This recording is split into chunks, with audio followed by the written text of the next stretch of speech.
పిఠాపురం అమ్మవారి సాక్షిగా అన్ని నిజాలే చెబుతా. జగన్ నా ఆస్తులను కాజేశారు. నాకు జరిగిన అన్యాయం ఒక్కరోజు చెబితే సరిపోదు. జగన్ చేసిన అన్యాయాన్ని త్వరలోనే చెబుతా అని మాజీ మంత్రి, జనసేన నేత బాలినేని శ్రీనివాసరెడ్డి వ్యాఖ్యానించారు. మా నాన్న ఇచ్చిన ఆస్తిలో సగం పైన అమ్ముకున్నాను. లెక్క చేయలేదు. సవాల్ చేస్తున్నా. అప్పటి ఎమ్మెల్యేలందరిపైన విచారణ వేయండి.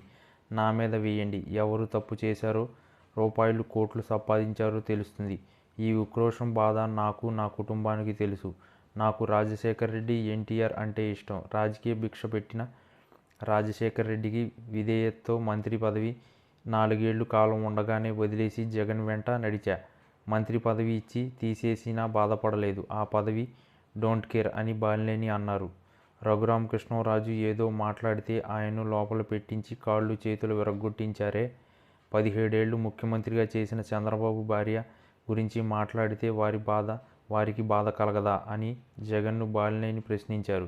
దీనిపై ఆ రోజే తాను అసెంబ్లీలో ఖండించానన్నారు. పవన్ కళ్యాణ్ గురించి పోసానితో మాట్లాడించారని, పవన్ తలుచుకుంటే లక్షల మంది జనసైనికులతో తుక్కుగా కొట్టించేవారన్నారు. కుటుంబం గురించి అలా మాట్లాడినందుకే 9 నెలల తర్వాత అరెస్టు చేశారని, అదే నేనైతే ప్రభుత్వం వచ్చిన మర్నాడే లాఠీలతో కొట్టించి లోపల వేయించేవాడినని బాలినేని వ్యాఖ్యానించారు. తాను 5 సార్లు ఎమ్మెల్యే, 2 సార్లు మంత్రి అయ్యానన్నారు.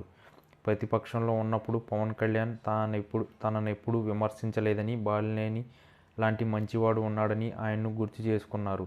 ఆ రోజే జనసేనలో చేరకపోవడం తన దౌర్భాగ్యమని బాధపడ్డారు. ఈ ప్రభుత్వంలో చిన్న కార్యకర్తలను లోపలేశారు. లోపల వేయాల్సింది వాళ్లను కాదు, రూపాయలు కోట్లు సంపాదించిన వారిని, స్కాములు చేసేవారిని. పవన్ కళ్యాణ్ గురించి జగన్ మాట్లాడుతూ కౌన్సిలర్లకు ఎక్కువ అన్నారు. అయ్యా జగన్, మీ నాన్న దయతో ముఖ్యమంత్రి అయ్యావు. మళ్లీ నువ్వు చూద్దామని సవాల్ విసిరారు. తాను పవన్ను కలిసినప్పుడు కొన్ని పత్రికలు, మీడియా వారు బాలినేని కూటమిని విడగొడతాడని ప్రచారం చేశారని, తన వల్ల ఆయనకు చెడ్డ పేరు రాకూడదని బాలినేని వ్యాఖ్యానించారు. పదవి ఆశించి జనసేనలో చేరలేదన్నారు.